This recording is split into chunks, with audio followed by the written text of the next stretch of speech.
Jest ocean. Pomiędzy chwilą rozpoczynającą dzień tej kobiety w drewnianym czółnie, a moją, tą samą chwilą z tego samego miejsca, obcą i nadzwyczajną. Jest ocean. Pomiędzy chwilą kończącą dzień tych sprzedawców, a moją. Bardzo tłoczny markecik. Kierowca przymknął mi szybkę.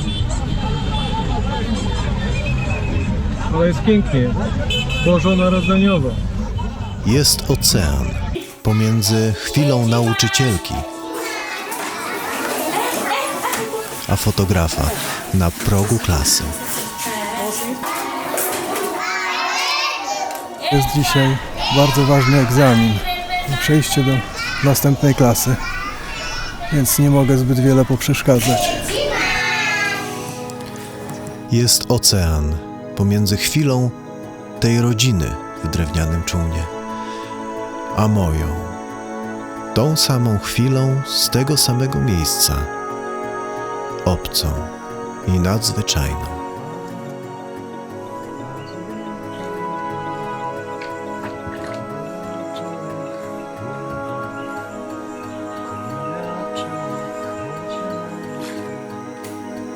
Chwile w lesie z baka to już inna bajka. Dla nich te chwile przeze mnie, obawiam się, nie są perfekcyjnie zwyczajne. Bajaka, jak zdają się sami o sobie mówić, mieszkają w wioskach koło Bajanga, a jak idą do lasu, zakładają małe koczowiska, by polować i zbierać w lesie co się da. Jadę pick-upem z kierowcą i rondo, tropicielem goryli. Po chwili jest nas w samochodzie kilku więcej. Po 2 chwilach kilkanaście małych osób. Już jest 20 osób. Pomyślałem, Wszystkich zabieramy. no tu się Stopowiczów nie mija. Mija jeszcze kilometr i jest tu włącznie z paką i dachem kilkadziesiąt osób.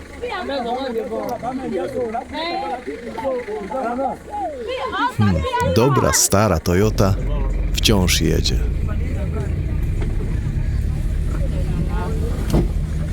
Na końcu drogi odkrywam, że ludzie z samochodu to baka, z którymi pomieszkam w lesie.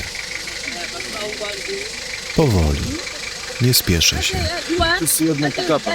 Jak będę uważny i skupiony, może zrozumiem cokolwiek. Pigmeje to termin przestarzały i deprecjonujący, tak jak Eskimos. I się go tu nie używa. Stawiamy namiot.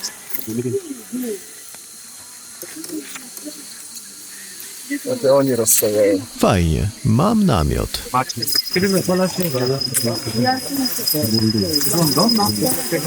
Mignęło mi w głowie wspomnienie kawałka prezentu z grenlandzkiej wyprawy, więc znając smak niedosytu, doceniam każdy drobiazg.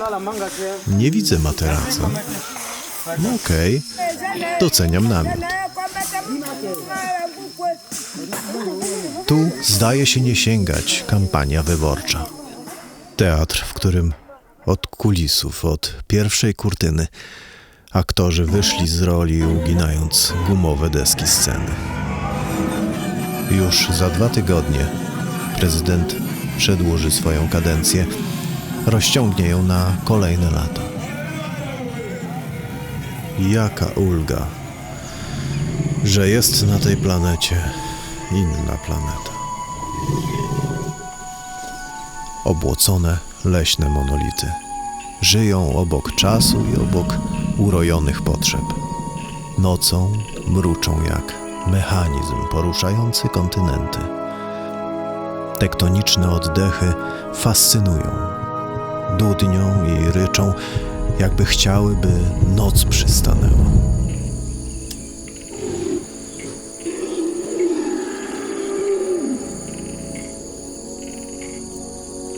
gdy po godzinie spaceru wchodzę na polanę i słyszę to mruczenie takie, że marszczą się kałuże.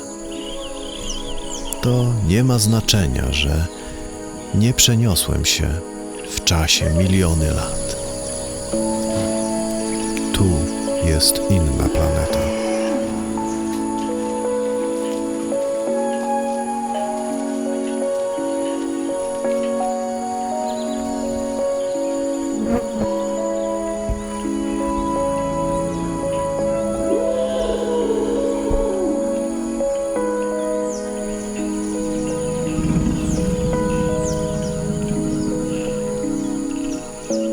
One nie darzą nas sympatią. Drugiego dnia zostajemy na dłużej. Rozbijamy namiot, ten sam, bez materaca. Takie tu słyszę kołysanki. Słonie źle widzą, ale świetnie słyszą, więc będę spał po cichu. Szkoda tylko, że mają też świetny węch, więc wiedzą o mnie wszystkie od Kamerunu po Kongo. Piękna, fonograficzna noc. Ta kołysanka na pewno nie pozwoli mi zasnąć.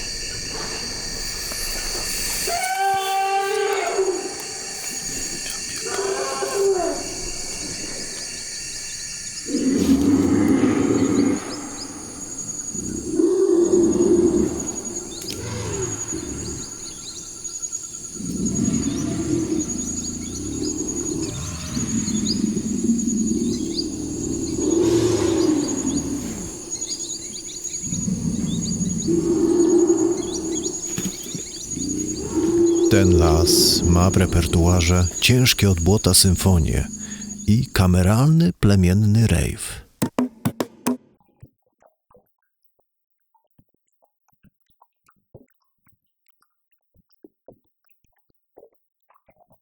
Nie znajduje się w roli publiczności, ale nalegają. Opisałem to sobie kilka dni później, by nie przedobrzyć.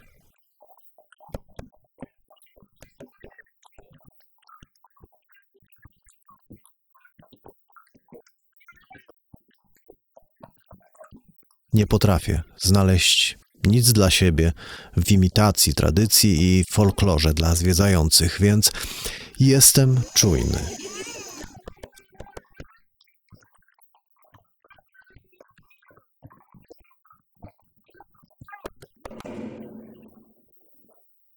Ogniska przygasają na tyle, by można było powiedzieć, że nic nie widać. Tylko słyszę. A to, co widzę, jest bez informacji o skali, rozmiarze i odległości. Punkty pomarańczowego żaru i muzyka. Odczuwam wstyd przed samym sobą. Świadomość muzyczna i artystyczna tych ludzi z najgłębszego lasu zanosi mnie do zażenowania naszymi resztkami kultury. Fraza, rytm, pokoleniowe ogranie tematów mają coś, czego nie da się matematycznie rozpisać. Jeden bęben, kilkadziesiąt osób i kompletna ciemność. Coś się dzieje. W przestrzeni pojawiają się punkty, delikatne jak świetliki i poruszają się w rytmie baka. Nie jadłem zbieranych tu grzybów. Przyjąłem tylko antybiotyk z kory drzewa na skaleczoną łydkę, ale byłem pewien, że nie halucynuję. Świadomy, artystyczny performance przedostaje się za mnie i otacza mnie. Krąży wszystko wokół. Magiczne, wspaniałe i przygotowane przez ludzi, którzy żyją w chatach z liści i patyków. Polują i zbierają, by żyć, a w nocy mają to.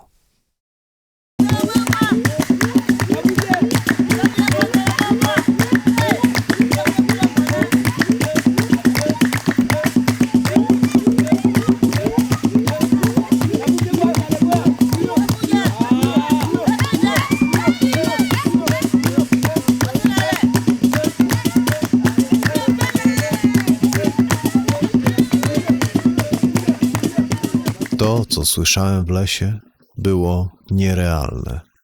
Był ocean niepoliczalnej frazy, urywającej duszę. W lesie mrok jest partnerem. To, co nie jest oświetlone, nie przestaje istnieć, ale...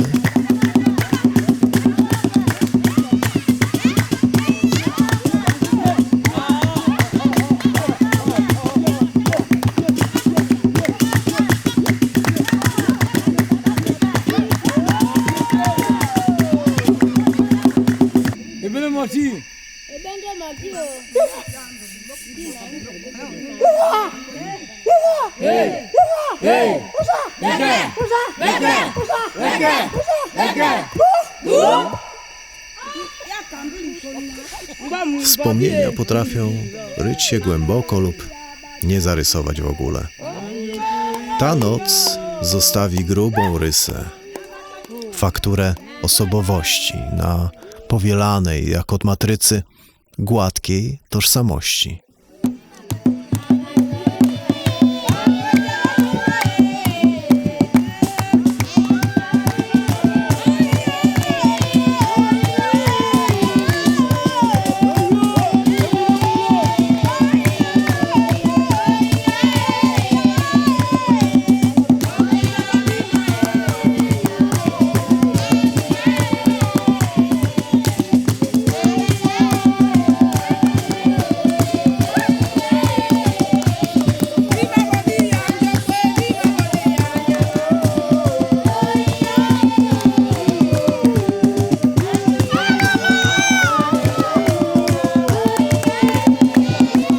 Nie da się tego zobaczyć w internecie, bo nie da się tego zarejestrować.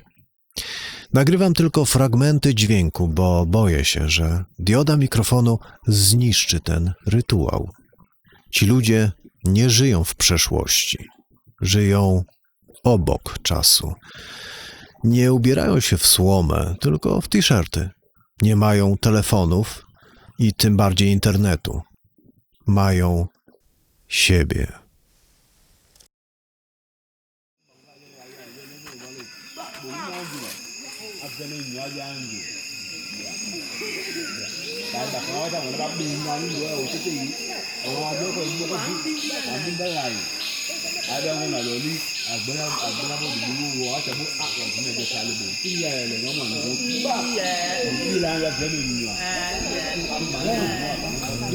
Wolę jednak mieć materac, niż nie mieć.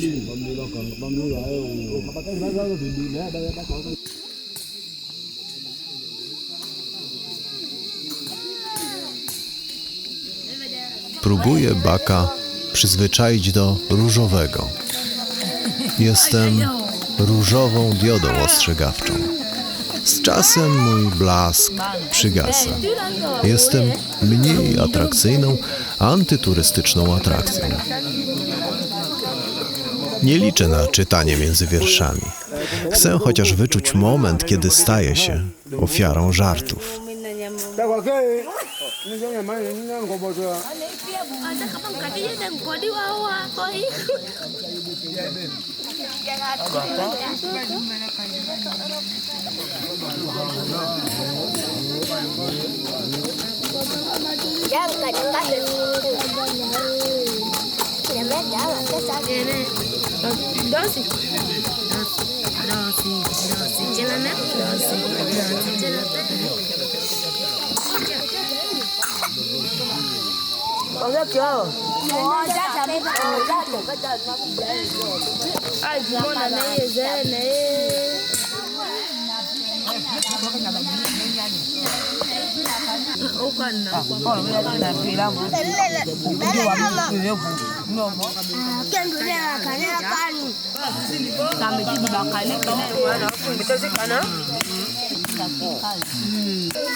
Z taką prawdziwą ulgą mówią, że ludzie teraz tu są szczęśliwi.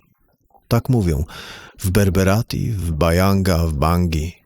Tak bardzo zwracają na to uwagę, że można świętować.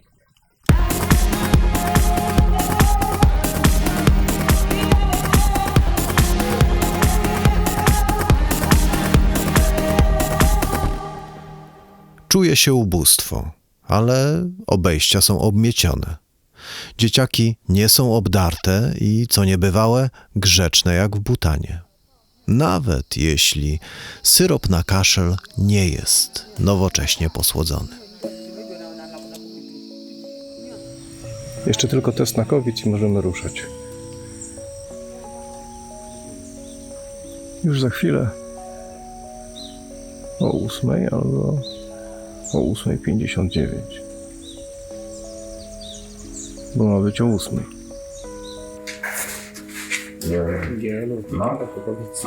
In first and the no.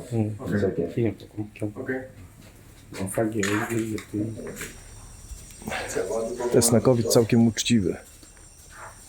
I czekamy na wynik. Na ogłoszenie wyniku. Jestem w lesie przy granicy z Kongo. Tym dobrym Kongo. Godzina przebierania nogami i ubieramy maseczki. Ta strefa jest chroniona na poważnie. Zrozumiałem to już przy porannym teście na wirusa. A teraz doceniam. Jestem tak daleko, że nie sięga tu odporność. Nie sięga program wycieczki. Nie sięgają wyprostowane drogi i nie sięga rozkład jazdy. Choć w Paryżu też nie zadziałał i spowodował lawinę. 24 godziny czekania na samolot w Paryżu. Już mi się nic nie chce. Opóźniony o dobę lot wywołuje lawinę. Ląduje w ciemnym, ponakłowanym tylko pojedynczymi żarówkami mieście. Formalności wizowe na lotnisku się przeciągają. Nie mam długopisu.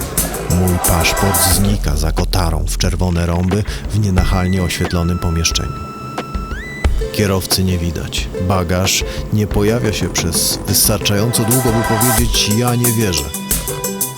Podróżowanie to pilnowanie kieszeni i ciągniętego dobytku. Chcę do domu, do żony. Po drodze w mieście kontrola wojskowa. Na nienachalnie oświetlonym chodniku prześwietla mój bagaż, w którym nie ma kosmetyczki i butów, tylko osłony i przewody. Znajdują czapkę w maskujących kolorach. Szukają emblematów, żeby tylko nie zauważyli mikrofonu kierunkowego. Może ja jutro kupię bilet na lot gdziekolwiek, w drugą stronę. Jak tylko dołączę się do internetu, dowiem się, że awionetka do Bayanga rzeczywiście nie poczekała. Następna może polecieć za tydzień. Bangi to miał być skok na bungee. Chwila adrenaliny, zdrowy stres i zaraz wylot dalej. Nie planowałem przeciąć RCA samochodem. Nie jestem aż tak nieodpowiedzialny, by cisnąć się do miejsc opisywanych jako najbardziej niebezpieczne miejsca na Ziemi. Nie chcę być w Bangi bungee przez tydzień. Nie wiem, czy chcę tu być. Organizuję transport. Rano o umówionej porze nikt się nie pojawia. Tłumaczę sobie, że 1 godzina to nie spóźnienie. Godzina 15 spóźnienia. 2 na tankowanie. 3 na poszukiwanie lewarka po mieście. 800 km przed nami. Mówią, że spokojnie, damy radę w 1 dzień do Bayanga. Droga nienachalnie przelotowa, ale o dziwo nie jest to Madagaskar. Pierwsze 400 km nie do końca w spodziewanym kierunku, ale przecież lokalny kierowca, młody, sprytny. Mijamy kolumny niebieskich hełmów. Nie wiem, czy to uspokaja. Bazarki z towarami o nieznanym mi przeznaczeniu. Dawno nic nie jadłem. Chcę Snickersa. I do domu, do żony. Jestem w samym środku Republiki Środkowoafrykańskiej. To już prawie pół drogi. Teraz jest pół drogi, albo jeszcze nie. Teraz jest pół drogi. Trochę to daleko. podróżowanie jest przereklamowane. Kolejne 400 już na południe. Za to jak wysłużoną miedzą. 100 kilometrów przed Berberati dzień gwałtownie się kończy, a twarz Wesleya, kierowcy, wyraża już tyle, by przejąć nawigację i udawać, że znam wszystkie drogi gruntowe świata. Na drodze pojawia się pojazd opancerzony, kilka pick-upów z karabinami maszynowymi i motocykle. Kolumna zatrzymuje się. Po wielu długich sekundach ktoś wysiada. Biały, z nieco mongolskimi rysami. Obchodzi nas bez słowa, długą broń przerzuca przez ramię i wraca, po kolegów.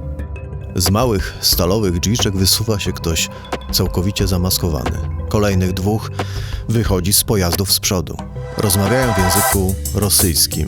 I teraz dostrzegam małe, dyskretne logo w kształcie litery W na elementach podwozia. Ktoś gestem każe opuścić szyby. Pyta skąd, dokąd, po co. Wesley bardzo grzecznie coś tam odpowiada, a ja toczę wewnętrzną debatę, jak nie powiedzieć Wagnerowcom, że jestem z Polski. Skąd jesteś? Z Polski. No i zaczyna się. Urocza rozmowa o Brześciu, wyprawach do Polski i znakomitym polskim jedzeniu. Po godzinie kolumna zatrzymuje się znowu. Proszą o dokumenty. Po kolejnej jeszcze raz. Teraz przecież nikt nie będzie pytał o paszport. Znów ktoś każe opuścić szybę. Tym razem moją. Dostaję prezent. Rację żywnościową rosyjskiej armii. Jest wtorek, a ja nie jadłem nic od posiłku w Air France w niedzielę, ale nie sądzę, by było to po mnie widać. Jeszcze tylko numery WhatsApp i dawaj. Nie wiem, czy to zmienia człowieka, ale mnie zmieniło. W galaretę. W Berberati przyznajemy rację zmęczeniu. I kolejne 200 kilometrów kartofliska pozostawiamy tym, którzy mieli rano zmartwychwstać po 5 godzinach snu na dechach motelu. O świcie wyszedłem przed stalową bramę, jakbym był u siebie. No, ma się tu kolegów. Po 5 godzinach przesuwania wątroby na prawo, znów chcę do domu, do żony. Przytulić. Tak, delikatnie. Myślałem o tym, że jeśli teraz zniknę, to zostanę tylko statystyką w raporcie o incydencie w strefie stabilizacji. Żaden kadr, żadne zdjęcie słonia nie jest warte tego uczucia, że twoje życie zależy od kaprysu najemnika i że jesteś turystą w czyimś piekle. Fotograf w starym aucie na drodze między Berberati a Nola. Wiele godzin od ostatniej zapalonej żarówki. Jestem poza systemem i nie potrafię ocenić kalibru. Jestem w rękach ludzi, którzy nie podlegają żadnemu prawu. W miejscu, w którym nikt nie usłyszy mojego krzyku. Przemierzam kraj, który jest sceną, z braku lepszego słowa, głębokiej i głęboko przemilczanej katastrofy humanitarnej.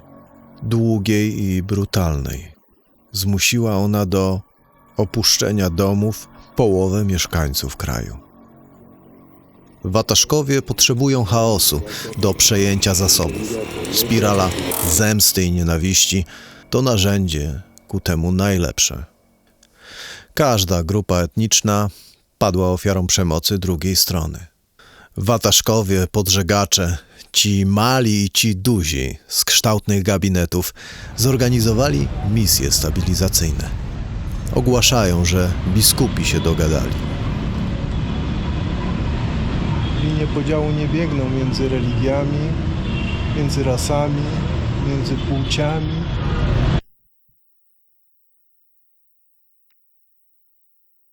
Jak mówią tu niektórzy, oni zabierają nam złoto. Inni, że ONZ i Europa nie zrobili nic. Dopiero Rosjanie mocno zapanowali nad rebelią. Nie oceniam, bo nie wiem. I taki jest mechanizm większości współczesnych konfliktów. Podżegacze, pozorny pretekst, chaos i wjazd na białym koniu po złoto i diamenty. Wielu z nas nieco zaryzykuje, by komuś pomóc. Ale jest 1 na 100, którzy zaryzykują wszystko, by komuś nieco zabrać. Linie podziału nie biegną między chrześcijanami i muzułmanami, między rasami, między pracownikiem i pracodawcą, między ubogim i zamożnym, między kobietą i mężczyzną. Linie podziału biegną między podżegaczami i całą resztą. Grupa W nie jest darzona tu przesadną sympatią, ale nie jest dla mnie oczywistym, co będzie, jeśli wyjadą. Spirala zemsty, nawet jeśli wywołana celowo, jest mechanizmem samonapędzającym się. 5. dzień w drodze. Już chcę wracać.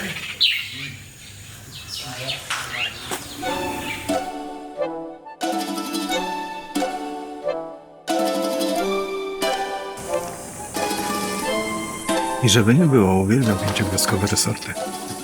Bo wtedy huśtawka jest jeszcze większa. Jestem na targu. Robi wrażenie. Ściana z modą.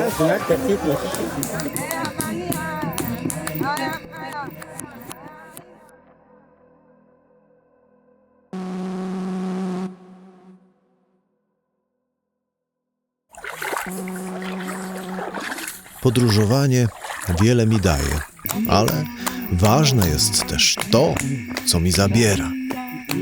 Przemądrzałość. Ważne, ile przynosi odpowiedzi, ale też czy zadaje dobre pytania.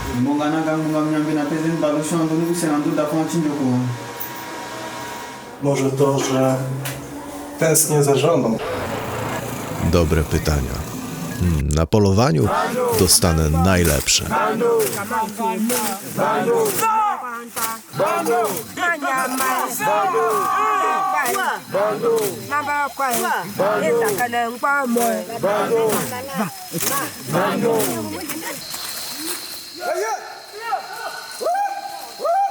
Ya también.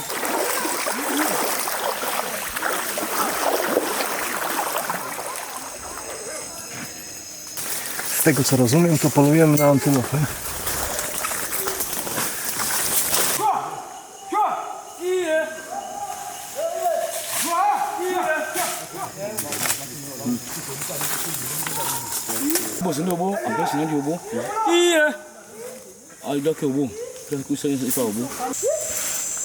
Rozkładamy sieci. Okej, oni rozkładają. A ja jestem dzieckiem do pilnowania, żeby nie zgubiło się w lesie. Co parę minut w nowym miejscu. Kołos sieci na przestrzeni większej niż mogę zobaczyć. Słyszę tylko głosy z drugiego końca. Szeleszczą gałęziami i krzyczą, żeby wypłoszyć z krzaków coś jadalnego. Dziś nie będzie kolacji.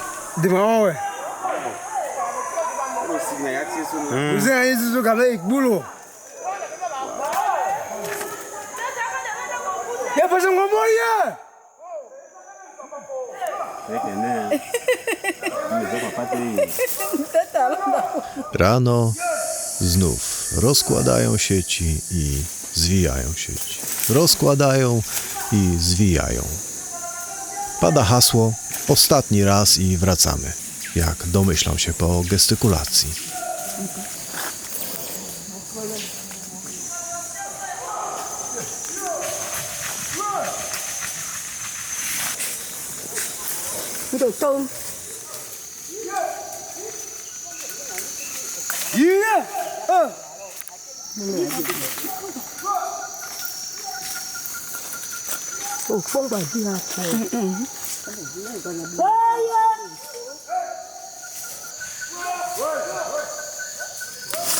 Może robimy to tak, żeby jednak nic nie złapać.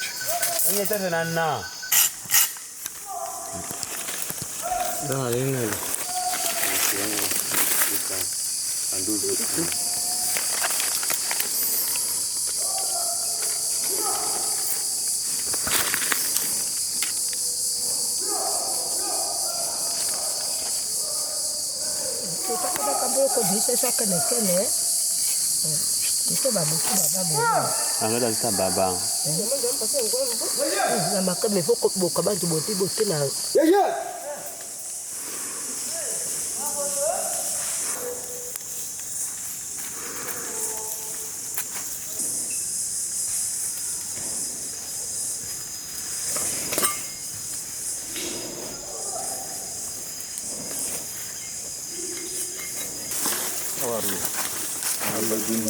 Dałem bransoletkę.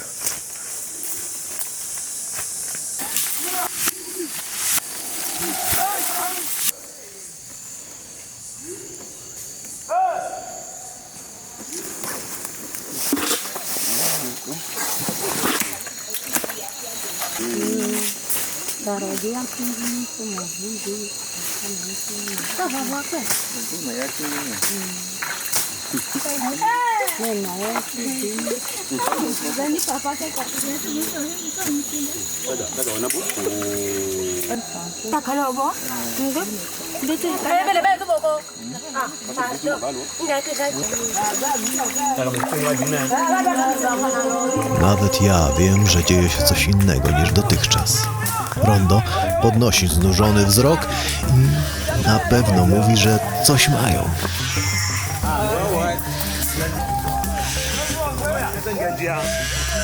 Trochę nie wierzyłem, że to ma do czegoś zmierzać. Antylopa, przyduszona kolanami śpiewających ludzi, przerażająco wrzeszczy.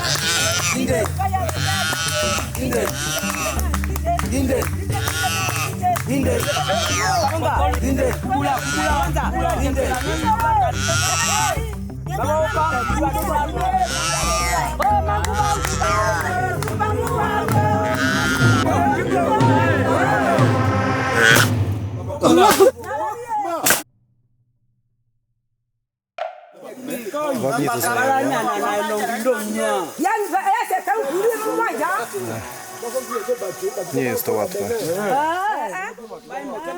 2 dni później na kolację będę jadł czworonoga i nie będzie to trudne. Na pewno świeże, ale nie wiem, czy się skuszę.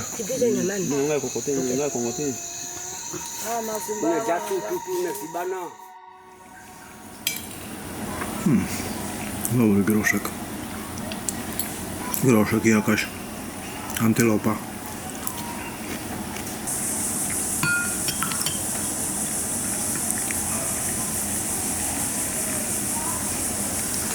W sumie program kulinarny zrobiłem.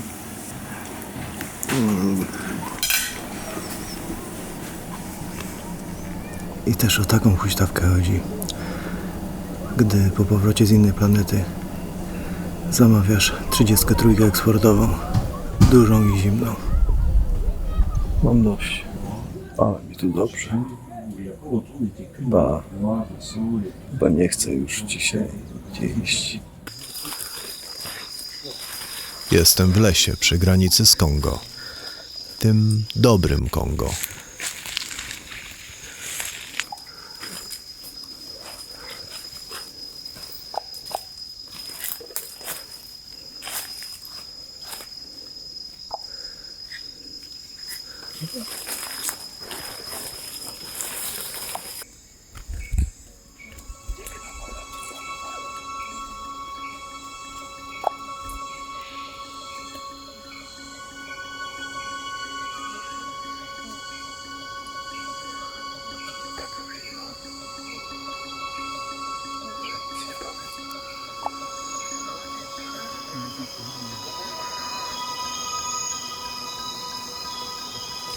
Żyją tu istoty, które mają tu swoją, inną planetę. Nie mają pojęcia o naszych miastach, o urojonych potrzebach. Kto Nie chciałby wylądować na innej planecie i poleżeć obok obcego, który nienachalnie jest zachwycony moim przybyciem.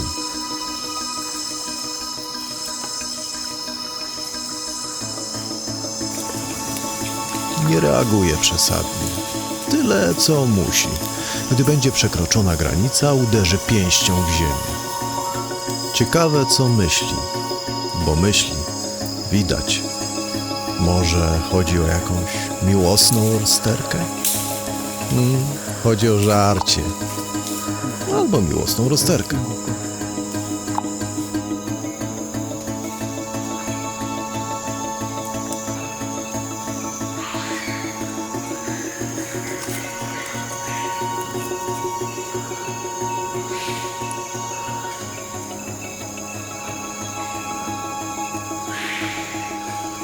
Przegania nas czasem, jak muchy. Byczy się. Tylko ci obcy. Zaraz sobie pójdą.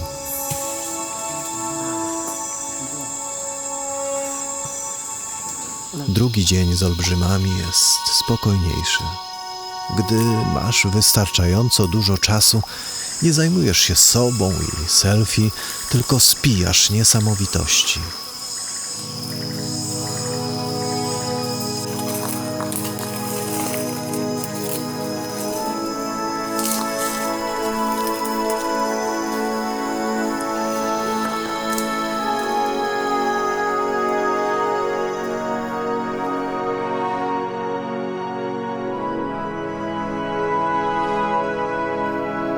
Trzeci dzień. Tak samo. 1,5 godziny w pick-upie, dezynfekcja, mycie rąk, godzina piechotą i jesteśmy.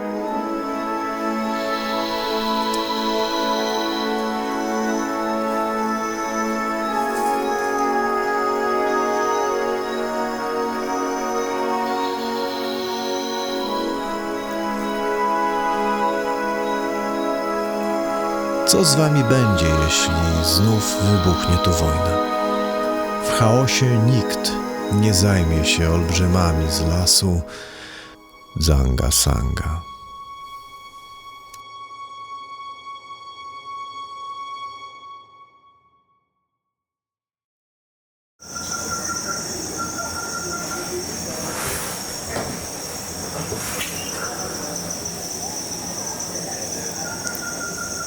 Ale jak sobie pomyślał, 2 dniach w samolocie. 2 dobierane warkocze wysunęły się z kabiny pilotów. Co myślą te dziewczynki z Bajanga, patrząc na wysiadającą z czegoś tak niezrozumiałego jak Cessna 208 pilotki z 2 zaplecionymi warkoczami?